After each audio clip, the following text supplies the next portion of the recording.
नमस्ते दोस्तों, तो आज आपको एक बड़ी ही अचंभित एवं भयानक रहस्यमय कहानी सुनाऊंगी जिसमें आपको कुछ नई रहस्यमय बातें की जानकारी होगी।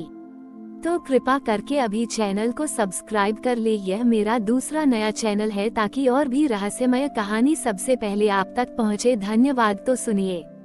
भारत के एक शांत पूर्वोत्तर कोने में, जहां बांस के झुंड हवा में फुसफुसाते थे और पहाड़ों की हरियाली आकाश से मिलती थी, वहाँ एक छोटा सा रहस्यमय गांव था जिसका नाम था कायाकल्प। ये गांव अपनी गहरी कल्पना और स्वप्न दर्शन की अनूठी परंपरा के लिए जाना जाता था।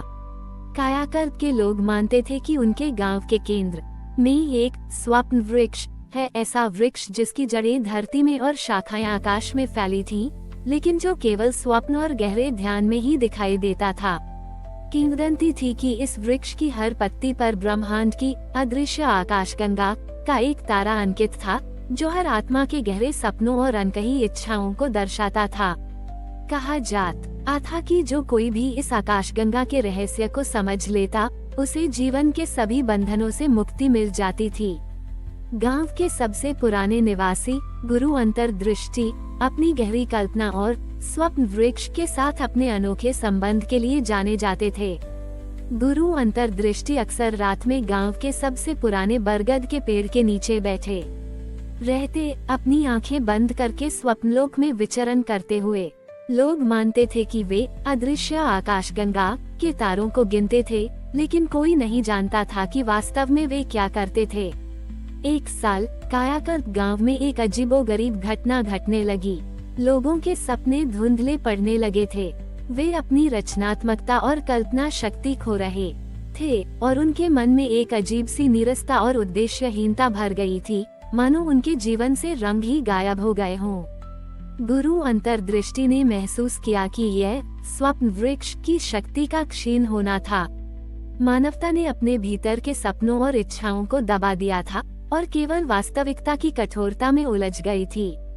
उन्होंने अपने सबसे युवा और कल्पनाशील शिष्य स्वप्निल को बुलाया। स्वप्निल एक शांत स्वभाव का लड़का था, लेकिन उसके भीतर हमेशा कुछ नया रचने की तीव्र इच्छा रहती थी। गुरु अंतर्दृष्टि ने अपनी आंखें खोली, जो अब पहले से कहीं अधिक शांत और चमकीली थीं। उन्होंने स्वप्निल को देखा और अपने मौन में ही उसे एक संदेश दिया। स्वप्निल ने महसूस किया कि संदेश उसके हृदय में उतर रहा था।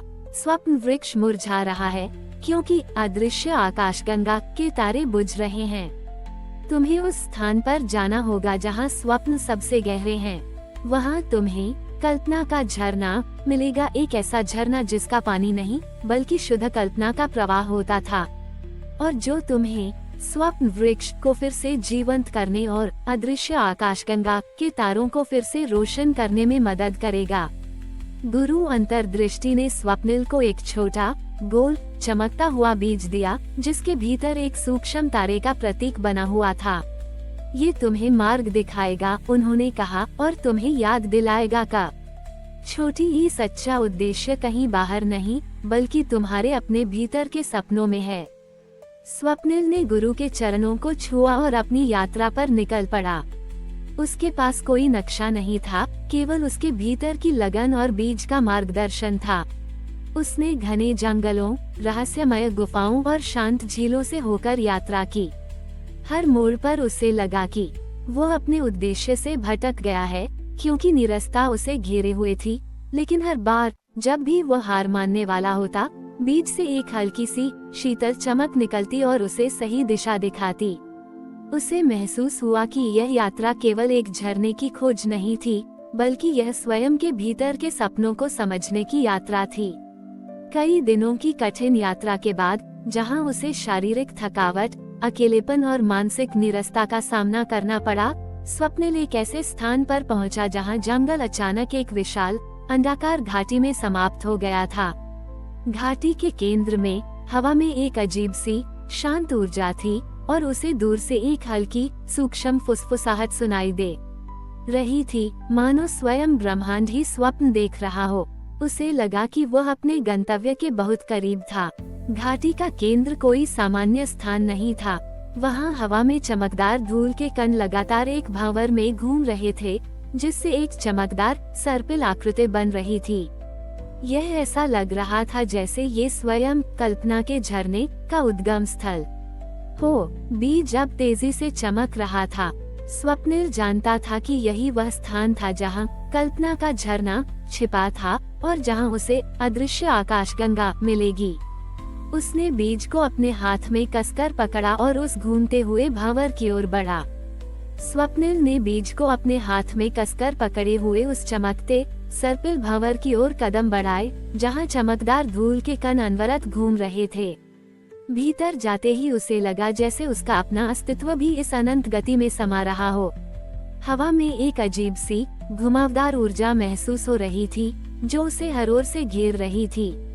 बीज अब इतनी तेजी से चमक रहा था कि वह एक चमकदार घेरे में बदल गया था और उससे निकलने वाला प्रकाश भंवर के मार्ग को रोशन कर रहा था। जैसे ही स्वप्निल भंवर के केंद्र के करीब पहुंचा, उसने देखा कि चमकते कणों के बीच एक अजीबोगरीब वस्तु तैर रही थी। यह कोई भौतिक झरना नहीं था, बल्कि शुद्ध तरल कल्पना से बना एक चमकदार स्रोत था, जो छोटी ही सका पानी नहीं, बल्कि अनंत विचारों और सपनों का प्रवाह था, जो लगातार अपनी आकृति बदल रहा था। यही कल्पना का झरना था जिसकी बात गुरु अंतर्दृष्टि ने की थी। इसे छूने से डर लगता था, मानो ये उसके भीतर के हर विचार को मुक्त कर देगा। स्वप्निल ने गुरु अंतर्दृष्टि के शब्दों को याद किया, सच्चा उद्देश्य कहीं बाहर नहीं, बल्कि तुम्हारे अपने भीतर के सपनों में है। उसने चमकते बीज को अपने माथे पर रखा और उस झरने के सामने बैठकर अपनी आंखें बंद कर ली। उसने अपने मन के सारे विचारों को शांत किया, सारी नीरसता, सारी उद्देश्यहीनता और स्वयं को उस झरने की असीम ऊर्जा के प्रति समर्पित कर दिया। उसने गहन ध्यान में प्रवेश किया, अपने आप को उस शून्य अवस्था में लाने का प्रयास किया जहां ब्रह्मांडीय सत्य स्वतः प्रकट होता था। जैसे जैसे स्वप्निल का ध्यान गहरा होता गया, उसे लगा कि उसका शरीर विलीन हो रहा है और वह स्वयं उस कल्पना के झरने का हिस्सा बन रहा है। उसे अब केवल अस्पष्ट विचार नहीं दिखे, बल्कि उसने अपनी आत्मा के सबसे गहरे स्तर को महसूस किया, उस स्थान को जहां सभी सपने जन्म लेते हैं और जहां सभी इच्छाएं रचनात्मकता में बदल जाती हैं। उसे समझ आया कि कायाकल्प गांव में नीरसता इसलिए थी क्योंकि लोगों ने अपने भीतर के स्वप्न वृक्ष को सूखा दिया था और केवल वास्तविकता की कठोरता में उलझ गए थे। कल्पना का झरना से एक तीव्र ऊर्जावान रंगों का पुंज निकला और सीधे स्वप्निल के शरीर में समा गया। उसे लगा जैसे उसके भीतर की हर कोशिका में ऊर्जा भर गई हो और उसका पूरा अस्तित्व अदृश्य आकाशगंगा से गूंज उठा हो। उसे अब केवल ब्रह्मांड के सबसे गहरे रहस्य का ज्ञान नहीं था, बल्कि वह स्वयं उस रहस्य का एक हिस्सा बन गया था। उसे अपनी अंतर्ज्ञान और बाहरी दुनिया के बीच का सूक्ष्म अंतर समझ में आया। उसे पता चला कि असली उद्देश्य केवल भौतिक लक्ष्यों में नहीं, बल्कि अपने भीतर की रचनात्मकता और कल्पना में निहित है। जब प्रकाश शांत हुआ, तो कल्पना का झरना अब भी तैर रहा था, लेकिन उसमें एक स्थायी दिव्य चमक थी, मानो कल्पना का सार उसमें समा गया हो। स्वप्निल ने आंखें खोली। वह बदल चुका था। उसके भीतर एक अद्भुत शांति, एक असीम ज्ञान और एक नई शक्ति भर गई थी। उसे पता था कि उसने न केवल अपने गांव को बचाया था, बल्कि उसे यह ज्ञान पूरी दुनिया तक पहुंचाना था। उसे ये भी समझ आया कि स्वप्न वृक्ष कोई भौतिक वृक्ष नहीं था, बल्कि यह स्वयं कल्पना का झरना तक पहुंचने का मार्ग था, वो पवित्र स्थान जो हर व्यक्ति के भीतर मौजूद है, जहां सभी सपने जन्म लेते हैं और जहां अदृश्य आकाशगंगा प्रकट होती है। स्वप्निल ने कल्पना के झरने को प्रणाम किया और भंवर से बाहर निकलने की यात्रा शुरू की। इस बार रास्ता उसे आसान लगा, क्योंकि उसके भीतर अब कोई निरस्ता नहीं थी, बल्कि असीम रचनात्मकता और जीवन के प्रति गहरा उत्साह था। जब स्वप्निल उस रहस्यमयी घाटी और भंवर से बाहर आया, तो कायाकल्प गांव की ओर लौटने का रास्ता उसे पहले से कहीं अधिक स्पष्ट और जीवंत लगा। उसके भीतर स्वप्न वृक्ष की अगाध ऊर्जा समाई हुई थी और अदृश्य आकाशगंगा उसकी आत्मा में एक चमकदार आभा बनकर धड़क रही थी। वह जानता था कि अब उसे इस ज्ञान को अपने गांव तक पूछना था। जैसे ही स्वप्निल कायाकल्प गांव में दाखिल हुआ, उसने देखा कि लोगों के चेहरों पर जो नीरसता और उद्देश्यहीनता थी, वह धीरे धीरे कम हो रही थी। हवा में अब कोई भारीपन नहीं था, बल्कि एक नई ताजगी और जीवन के प्रति उत्साह घुल गया था। लोग एक दूसरे से अधिक खुलकर बात कर रहे थे और उनके चेहरों पर एक नई चमक झलक रही थी, जो उनके भीतर की कल्पना शक्ति को दर्शाती थी। स्वप्निल सीधे गुरु अंतर्दृष्टि के पास गया। गुरु अपने ध्यान से उठे और उनके चेहरे पर एक गहरी संतुष्टि थी, मानो वे जानते थे कि स्वप्निल सफल हो गया है। स्वप्निल ने गुरु के चरणों को छुआ और उन्हें अपने अनुभव के बारे में बताया, कैसे उसने कल्पना का झरना के माध्यम से अदृश्य आकाशगंगा को फिर से रोशन किया और कैसे उसने सीखा कि सच्चा उद्देश्य कहीं बाहर नहीं, बल्कि हर व्यक्ति के भीतर स्वप्न वृक्ष में छिपा है। गुरु अंतर्दृष्टि ने मुस्कुराते हुए कहा, सपने जीवन का बीज है स्वप्निल, तुमने इसे फिर से अंकुरित कर दिया है। अब तुम्हारा कार्य इस ज्ञान को दूसरों तक पहुंचाना है, ताकि हर कोई अपने जीवन को इस ब्रह्मांडीय सृजन के साथ संरेखित कर सके। उस दिन के बाद स्वप्निल ने कायाकल्प गांव में स्वप्न की साधना को पुनर्जीवित किया। उसने लोगों को सिखाया कि कैसे वे अपने हर छोटे बड़े सपने को महत्व दें। उसने उन्हें अपनी कल्पना शक्ति का उपयोग करने और उसे अपने भीतर के कल्पना के झरने में देखने के लिए प्रेरित किया, ये समझते हुए कि हर सपना एक संभावना है।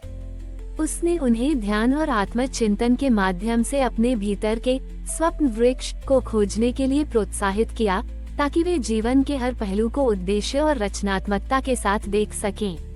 धीरे धीरे चमत्कार होने लगे। गांव के लोग अपनी पुरानी नीरसता और उद्देश्यहीनता से मुक्त होने लगे। उनके रिश्तों में सामंजस्य आया, क्योंकि उन्होंने एक दूसरे के सपनों का सम्मान करना और उन्हें साकार करने में मदद करना सीख लिया था। गांव में फिर से खुशी और एक गहरी समझ का माहौल छा गया। लोग अपने जीवन में अधिक प्रभावी और सार्थक निर्णय लेने लगे, जिससे उनकी सफलता और संतुष्टि बढ़ी। अदृश्य आकाशगंगा अब केवल एक किंवदंती नहीं थी, बल्कि वह हर उस व्यक्ति के भीतर चमकने लगी थी जिसने अपने स्वप्न वृक्ष को फिर से जीवंत कर लिया था। स्वप्न वृक्ष और अदृश्य आकाशगंगा की कहानियां दूर दूर तक फैलने लगीं।